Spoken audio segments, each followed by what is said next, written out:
የኢየሱስ ክርስቶስ ሰብአዊነቱ በስጋው በሰብአዊነቱ ከማርያም ነው ወይስ ከሰማይ ወይስ ከሌላ ወይስ እንዲሁ በቃ በራሱ ሆነ ነው የምንለው ስጋውን? የተወደዳችሁ ዛሬ በዚህ ላይ ጥቂት ነገር ልበላችሁ። እንግዲህ ታውቃላችሁ ይሄ ትምህርት በዓለም ዙሪያ የተሰራጨ ትምህርት ነው። የኢየሱስ ክርስቶስ ስጋ የሰው አይደለም፣ እውነተኛ አማናዊ ስጋ አይደለም።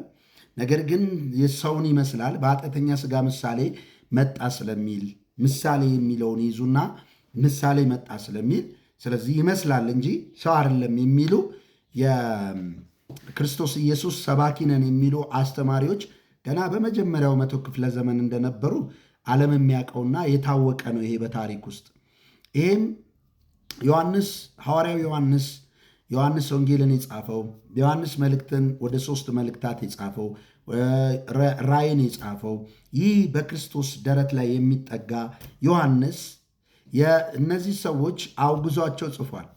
ምን ብሎ ነው የሚጀምረው? እሱ ብዙ ሐሰተኞች ነቢያት ወደ ዓለም ገብተዋልና ይህም እንደሚመጣ ከዚህ በፊት ሰምታችኋል።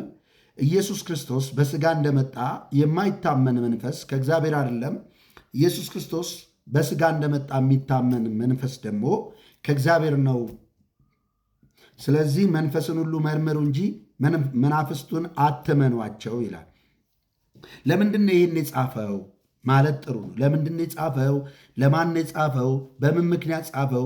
ምንድን ነው የጻፈው የሚሉ ጥያቄዎች መጠየቅ አለብን። መልእክቱን እንግዲህ አይደል እንደ ክርስቲያን ይህን ስንጠይቅ የጻፈበት ምክንያት እነዚህ ሰዎች የግሪክ ፈላስፋዎች ናቸው። ዶሲቲዝም ተብሎ ስም ወጥቶላቸዋል። ዶሲቲዝም ይባላሉ። ክርስቶስን ይሰብኩታል፣ ክርስትናን ይሰብኩታል። ነገር ግን በሐዋርያት መካከል ሆነው ከሐዋርያት ጋር ግን አልነበሩም። አያችሁ፣ አንድ ሰው ትክክል የሚሆነው ዮሐንስ በመልእክቱ ገና በመጀመሪያው ላይ ስለ ሕይወት ቃል እንናገራለን፣ በዓይናችን ያየነውን የዳሰስነውን የጨበጥነውን ከእኛ ጋር ኅብረት እንዲኖራችሁ ነው ይህን የምጽፍላችሁ። ኅብረታችን የኛ ከአባት ጋር እንዲሁም ከልጁም ከኢየሱስ ክርስቶስ ጋር ነው ብሎ ይናገራል። እነዚህ ግን ከኛ ወገን አይደሉም፣ ዳሩ ግን ከኛ ወገን ስላልነበሩ ከኛ ዘንድ ወጡ፣ ዓለም ሁሉ ይሰማቸዋል፣ ምክንያቱም ለዓለም ይመቻልና ትምህርታቸው አለ። ምን ብለው ያስተምሩ ነበረ የግሪክ ፈላስፎች? ሰው ሁሉ፣ ቁስ አካል ሁሉ፣ ይሄ ሥጋ ሁሉ እርኩስ ነው፣ መንፈስ ግን ንጹሕ ነው። ስለዚህ ሰው በእውቀት ነው የሚድነው፣ መንፈሱ ነው የሚነጻው። ይሄ ሥጋ ግን እርኩስ ስለሆነ ጌታችን መድኃኒታችን ኢየሱስ ክርስቶስ የዚህን የሰው ልጅ ሥጋ ቁስ አካል አልተካፈለም። ከማርያም የወሰደው ነገር የለም። የአብርሃም ዘር ሲባል ከዳዊት ዘር ሲባል በሥጋ ይሄ ሲነገርለት መወለዱን ከማርያም እንጂ መስሎ ነው እንጂ የተወለደው እሱ አማናዊ ሥጋን አልተካፈለም። ከሰው የሰው ዘርያ የለበትም፣ ካለበት ኃጢአተኛ ይሆናል አሉና መናገር ጀመሩ። በዚህን ጊዜ ዓለም ሁሉ ሰማቸው። ምክንያቱም ዓለም ታውቃላችሁ የሴጣንን ነገር ለመስማት የሚመቸውን ለመስማት በጣም በብዙ አክሴፕት ለማድረግ አይከብደውም። እነሱ ከዓለም የሆነውን ስለሚናገሩ ዓለም ሁሉ ይሰማቸዋል። እኛ ግን ከእግዚአብሔር የሆነውን እንናገራለን አለና ዮሐንስ ክርስቶስ በሥጋ እንደመጣ የማያምኑ እነዚህ የክርስቶስ ተቃዋሚ መንፈስ ነው፣ ይህ እንደሚመጣ ሰምታችኋል አለ። የክርስቶስ ተቃዋሚ መንፈስ ነው የመጣው ብሎ የነገረን ዮሐንስ ነው። ስለዚህ ዓለም ሁሉ ለምን ሰማው? አያችሁ፣ እንዲህ ያስባል። አምላክ ከሰው ሥጋ ጋር ከተዋሃደ የማርያምን ሥጋ ከተካፈለ በሥጋና በደም ኃጢአተኛ ይሆናል። ምክንያቱም የሰው ልጅ ከአዳም ኃጢአት ውርስ አለበት ይላሉ። የማያስተውሉት ነገር ይሄ ነው። እሱ አምላክ ነው። ኢየሱስ ክርስቶስ አምላክ ነው። እርሱ የዓለማት ሁሉ ፈጣሪ ነው። የሰውን ልጅ ለማዳን ቤዛ ለመሆን የሰውን ልጅ ለመወከል የሰውን ሥጋ ሲካፈል ኃጢአት አልባ መሆን እንደሚችል አላወቁም። ለምን? ችሎታ እንደሚያንሰው ነው የሚያስቡት ማለት ነው። አያችሁ፣ እኛ ግን እንደ እግዚአብሔር ያለ ማንም የለም፣ ለእርሱ የሚሳነው ነገር ምንም የለም ብለን ስለምናምን በመንፈስ ቅዱስ ሲጸነስ ከኃጢአት በስተቀር በነገር ሁሉ የሰውን ማንነት ተካፍሏል። የሰውን ምንነት ማለት ነው። የሰውን ምንነት ተካፍሎ ገንዘቡ አድርጎ የእግዚአብሔር ልጅ ኢየሱስ ክርስቶስ በዛ ሥጋ ኃጢአታችንን ተሸከመ። በዛ ሥጋ ኃጢአትን ኮንኗል። የኃጢአት ምኞት፣ የኃጢአት ፍላጎት በእርሱ የለም። እነዚህን ሁሉ ኮንኖ የእሱ ድል ለእኛ ተቆጠረልንና አሁን በክርስቶስ ኢየሱስ ላሉት ምን የለባቸውም? ኩነኔ የለባቸውም ተባለልን። በሥጋው ሰውነት ኃጢአታችንን ተሸክሞ በመስቀል ላይ ኃጢአታችንን በደላችንን አስወገደ፣ ፍርዳችንን ወሰደ ክርስቶስ ማለት ነው። ስለዚህ እነዚህ ዶሲቲዝሞች እንደዚህ ይሉ ነበር።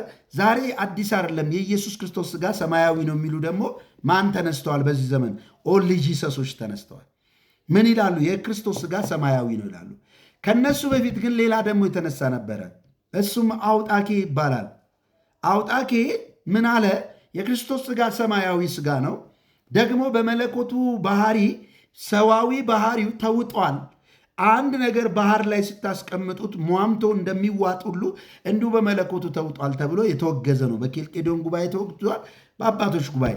ከጉባኤያት በፊት ግን ሐዋርያው ዮሐንስ ያወገዘው ዶሲቲዝሞች እና ፖሊካርብ የሐዋርያው ዮሐንስ ደቀ መዝሙር የሆነው ፖሊካርብ ይህም አባት ይህንን ዶሲቲዝምን አውግዞ ብዙዎችን እንደውም በንስሐ መልሷቸዋል። በትምህርቱ ምን የሚል ያስተምር ነበረ ፖሊካርብ? የኢየሱስ ክርስቶስ ሥጋ ትክክለኛ እውነተኛ ሥጋ ነው፣ ከማርያም የተካፈለው ሥጋ ነው ብሎ የሐዋርያው ዮሐንስ ደቀ መዝሙር ፖሊካርብ ያስተምር ነበር፣ ፈርስት ሴንቸሪ ላይ ማለት ነው። ስለዚህ ዛሬ ላይ ተነስቶ እንዲህ ሲል አንድ ሰው እንዲህ ሲያስብ የተወገዘ አጋንንታዊ የሆነ ትምህርት የክርስቶስ ተቃዋሚ የሆኑ መናፍስቶች እንደሆኑ አውቀን ስንናገር ኖ ይሄ አገልጋይ እኮ እሳት ከሰማይ ያወርዳል፣ ሥላሴን እኮ ያምናል ምናምን ብሎ ደግሞ የሚከራከር ይመጣል። እንግዲህ ሥላሴን ሳያምኑ ቀርተው አይደለም፣ ወይም ደግሞ እውነተኛውን ትምህርት ሳያምኑ ቀርተው አይደለም። ነገር ግን በዚህ ብቻ ስለ እሳቱ የጥልቅ መንፈስ እንደሚጠቀምባቸው ዮሐንስ አውግዟቸዋል። ስለዚህ ዛሬ ላይ እኛ የክርስቶስ ኢየሱስ ሥጋ ከማርያም አልተካፈለም ወይም ከሰው አልወሰደም፣ የአብርሃምን ዘር አልያዘም ይመስላል እንጂ ብለን ካልን ዶሲቲዝሞች መሆናችን ነው። የተወገዙና የተጣሉ ስለሆኑ በሐዋርያቶቹ እኛም የተወገዝና የተጣለን ነው። ነገር ግን የክርስቶስ ሥጋ ከማርያም የተካፈለው ነው። በሥጋና በደም ተካፍሏል። በሥጋ ከዳዊት ዘር ነው የተወለደው፣ ከዳዊት ዘር ነው የመጣው በሥጋ አምላካችን እሱ ክርስቶስ ወልድ የእግዚአብሔር አንድያ ልጅ ብለን የምናምን ከሆነ ግን ኅብረታችን ከማን ጋር ነው? ከሐዋርያቱ ጋር ነው። የሐዋርያት ኅብረት ከማን ጋር ነው? ከአብ ጋር ከልጁም ከኢየሱስ ክርስቶስ ጋር። የእኛ ኅብረት ከእነሱ ጋር እንዲሆን ደግሞ ይህን ጽፈውልናል። ስለዚህ የምታዳምጡኝ ሁላችሁም ይህንን ትምህርት ላይ ቶለሬት አይደረግም። ሐዋርያት ካወገዙት፣ ሐዋርያን አበው ካወገዙት፣ የቤተክርስቲያን አባቶች ካወገዙት፣ እንግዲህ የእግዚአብሔር ቃል ካወገዘው ጋር ተስማምተን የኔ መረዳት ይሻላል ብትሉ ከዶሲቲዝም ጋር የተረገማችሁ ስለምትሆኑ እኔም እናንተም የተረገመ መሆን አንፈልግም። 99% ሌላውን አምነን እዚህ ጋር በዚች ብቻ ስተት ሌላ ኢየሱስ ለምን ይሆንብናል? እንደምታውቁት መጽሐፍ ቅዱስ ሌላ ኢየሱስ ተብሎ ተጽፏል።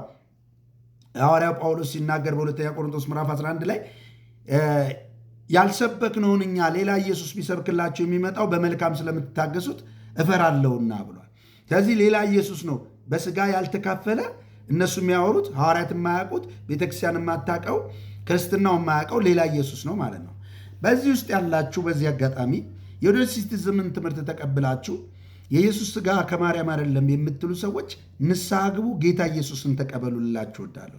ሌሎቻችሁ ቤተሰብ የሆናችሁ እምነታችሁን አጽንታችሁ ይህንን ያዙ።